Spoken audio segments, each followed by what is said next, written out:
চলো আজকে আমার একটা দিনের সফরে তোমাদের সঙ্গী বানাই।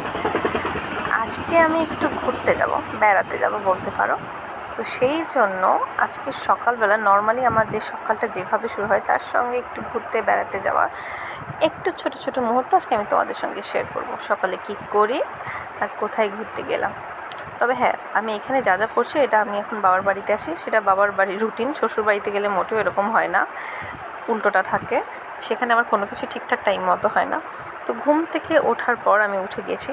এবার ঘুম থেকে ওঠার পরের যে কর্মকাণ্ডগুলো আমি এখন সেগুলোই করতে যাচ্ছি। আর যেহেতু যাব বেড়াতে, সেহেতু একটু তাড়া আছে, হাতে বেশি সময় নেই। তো ঘুম থেকে উঠে আমার হাতটাকে একটু তেল মালিশ করে নিয়েছি, গরম করে নিয়েছি। সেটা হচ্ছে আমি ফেস যোগা করব। ইদানিংকালে আমি যোগাসন করছি, তবে এই দুদিন হলো, খুব বেশি টাইম ধরে না, ওই হাইস্ট 5 মিনিট। ফেস যোগাটার জন্য 5 মিনিট, আর ফুল বডির জন্য 10-15 মিনিট। সত্যি কথা বলতে আমি এতটা টাইম দিতে পারি না, যেহেতু শুরু। আর কেন করছি সেইটার কারণ হচ্ছে, আগে তো ওজন ছিল আমার 45 কেজি, সত্যি কথা, তমস্বতী হওয়ার আগে।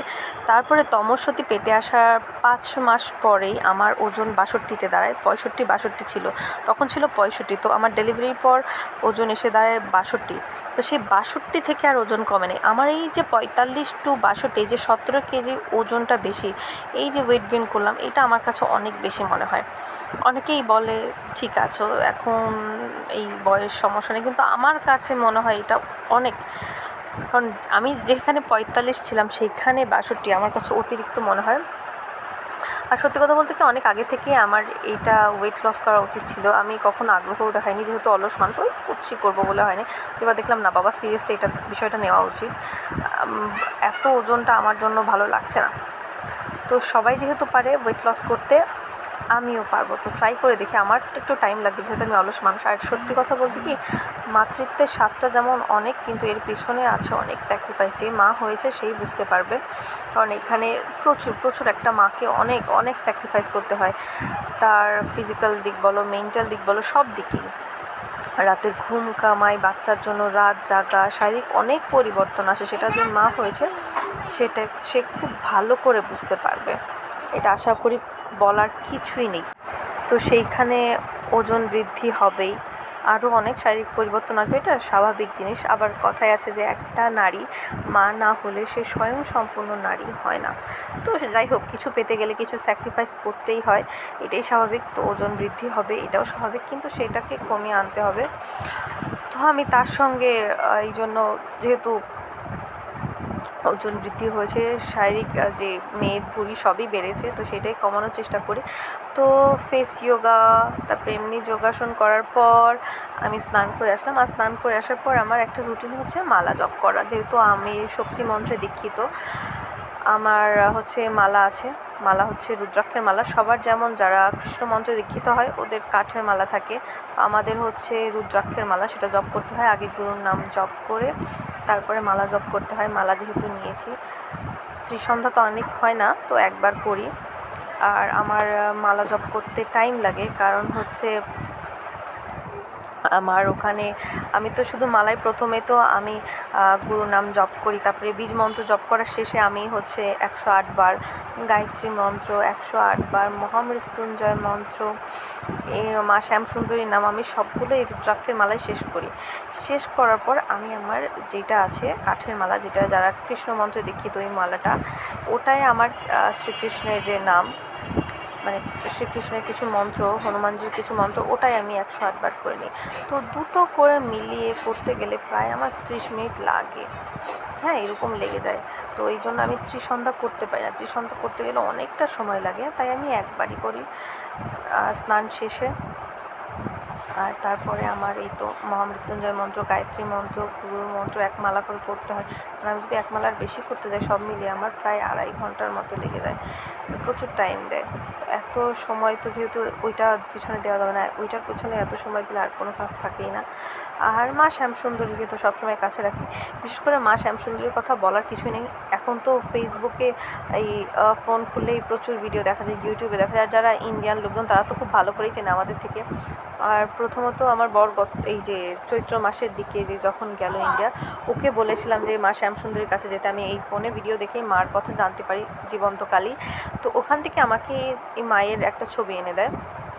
তো ওই ছবিটা আমি সবসময় কাছে রাখি। এই যে এবারও যেমন গেছে গতকাল ইন্ডিয়ায়, তো এবারও বলেছি মার সঙ্গে দেখা করে আসতে। আমার ভীষণ ভালো লাগে মা শ্যামসুন্দরীকে, আমি মনে মনে মানে খুব মানিও, খুব ভালো লাগে আমার। এমনি কালী আর কৃষ্ণ দুজনকেই ভীষণ ভালো লাগে। তার প্রতি তো একটা অ্যাট্রাকশন কাজ করে মা কালীর প্রতি।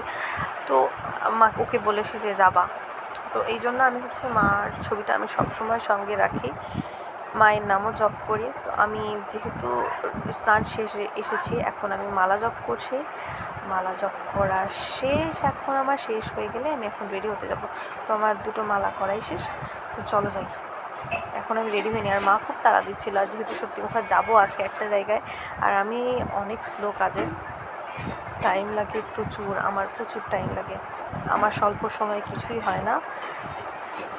তো যাই হোক, আমার এখন মালা জপ করা শেষ, আমি তাড়াতাড়ি রেডি হয়ে নিচ্ছি।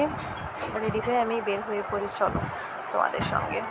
তো আমি রেডিও কমপ্লিট, এবার আমি বের হয়ে পড়ছি। কোথায় যাচ্ছি জানো? অনেক জায়গায় যাব। প্রথমত বোয়ালমারি যাব। বোয়ালমারিতেই আজকে আমাদের হচ্ছে ডেস্টিনেশন, ওখানেই যাচ্ছি আমি, তমস্বতী, মা আর পাশের বাড়ির একটা পিসি, এই কয়েকজন মিলে আমরা যাচ্ছি। তো আমরা বের হয়ে পড়েছি রিক্সায়। এখান থেকে পুরো ওই ইয়েতে উঠবো, কী বলে, ম্যাক্সিতে উঠবো। ওখান থেকে যাবো হচ্ছে রাজবাড়ি রাস্তার মোড়, ওইখান থেকে আবার গেছে কই সালথা দিয়ে ভিতর দিয়ে বোয়ালমারি ময়ান দিয়ে হয়ে সেই রাজাপুর। আমরা রাজাপুর গিয়েছিলাম মেনলি। ওখান থেকে একটা মা কালী আছে, ওখানে প্রচুর মায়ের মন্দির আছে, ওইখানে ভিড় হয়। আমরা গিয়েছিলাম ওখানে, সেই মা ওখানেই যাওয়া আজকে বিশেষ উদ্দেশ্য ছিল আমাদের। তো ওইখান থেকে তারপরে আমরা আর একটা আত্মীয় বাড়ি যাই। তো এই তো জার্নি করতে করতে করতে করতে আমরা অনেক দূর যাই। আর সত্যি কথা বলতে কি, গরমের দিনে না ঘুরে একদমই কোনো মজা নেই। এটা হচ্ছে আমার ওপিনিয়ন, একদমই পার্সোনাল। আমি গরম একদমই সহ্য করতে পারি না, আমার খুব কষ্ট হয়। সে তুমি দেখবা একটা জায়গায় ঘুরতে যাচ্ছ, গরমে ঘেমিনে একসা রেডি ফেরি হচ্ছে, নষ্ট হয়ে যাচ্ছে, তারপরে ওই গাড়িতে যাচ্ছ, ওই গাড়ি দাঁড়াচ্ছে, জ্যাম হচ্ছে, ওরে বাবা। আর শীতের দিনে যাও, খুব রিল্যাক্সে যাও বাবা, কোনো অশান্তি নেই, পুরোই শান্তি। আমার কাছে তো গরমকাল একদমই ভালো লাগে না, আমি একেবারেই পছন্দ করি না। গরমকালে যত সমস্যা, শীতের দিনে খুব আরাম। আমি শীতে কাবু হই না, কিন্তু আমি গরমে কাবু হয়ে যাই শেষ। আমার শীত দারুণ লাগে, শীতের সিজনটা ঘুরে বেরিয়ে প্রচুর মজা। তো যাই হোক, এই করতে করতে আমি বের হয়েও পড়েছি বাড়ি থেকে বের হয়ে পড়েছি, গাড়িও ছেড়ে দিয়েছে, অনেক দূর গেছি। গাড়ির সামনে দেখলাম একজন হচ্ছে একটা পাখি নিয়ে উঠেছে, একটা ছেলে। যাই হোক, এই করতে করতে আমার মা কালীর বাড়ি ঘোরা কমপ্লিট। মা কালীর বাড়ি থেকে মানে তখন আমাদের যেতেও রাস্তায় অনেক দেরি হয়েছে, বাবার ছিল রায় ফরিদপুর শহরে। করতে করতে মা কালীর ওইখান থেকে ঘুরে আমরা যে একটা আত্মীয় বাড়ির কথা বললাম সেইখানে যাচ্ছিলাম ভ্যানে করে। আর ওই এলাকা যে কী পরিমাণে গাছরা, বাবারে বাবা। যেহেতু আমাদের বাড়ি ফরওয়ার্ড জায়গায়, একদম উপজেলার উপর, বাড়ির সঙ্গেই রাস্তা, এত ভিড় নাই, একটু ভেতরে। কিন্তু আমার শ্বশুরবাড়ি আর কি ভিতরে, তো এর থেকেও জঙ্গল, এর পাশে পানের বরজ, ওরে বাবা, সেই বাঁশ গাছ। আমি তাই ভাবছিলাম যে এরা রাতে কি করে যায় বা যাতায়াত করে, ভয়ও করে নাকি।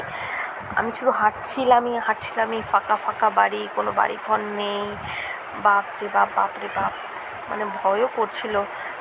ঠিক আছে, গাছপালা আছে, কিন্তু এত ফাঁকাও ভালো লাগে না। মানে হাঁটছিলাম, বাড়ি খুঁজছিলাম, আর পাচ্ছিলাম না। যেহেতু অনেকটা জার্নি থেকে বের হয়েছি, 11টায় পৌঁছেছি ওখানে 3টার সময়। রাস্তায় প্রচুর দেরি হয়েছে, কালকে যা ভোগান্তি হয়েছে, মানে 1.5 ঘন্টা রাস্তায় দেরি হয়েছে, যেখানে 3টা বেজে গেছে। তারপর যাই হোক, এই করে ওই বাড়ি থেকে, আত্মীয় বাড়ি থেকে ঘুরে টুরে তারপরে আমরা সন্ধ্যার দিকে 5:30 বা 6টার দিকে আমরা রওনা দিয়ে পড়ি। ওখান থেকে রওনা দিয়ে আস্তে আস্তে আমাদের বাড়িতে আসতে 8:30 9টা বেজে যায়, অনেকটা দেরি হয়ে যায়। তো এই করতে করতে ফরিদপুরে আসলাম। ফরিদপুরে একটু কাজ ছিল, ওইখানে একটু কাজ সারলাম, তারপরে এই করতে করতে বাড়ি আসলাম। তো যাই হোক, মানে কালকের দিনটা এমন খারাপ গেছে, যেখানেই গেছি সেইখানেই জ্যাম, সেইখানেই ভিড়। মানে এত খারাপ অবস্থা গেছে, বাপরে বাপ। তো এই করতে করতে আমি অনেক ক্লান্ত, ঘেমে নিয়ে অবশেষে আমি বাড়িতে চলে এসেছি। এবার আমি স্নান করতে যাচ্ছি। বহুত হয়েছে বাবা জার্নি। তোমরা সবাই ভালো থাকো, সুস্থ থাকো, টাটা।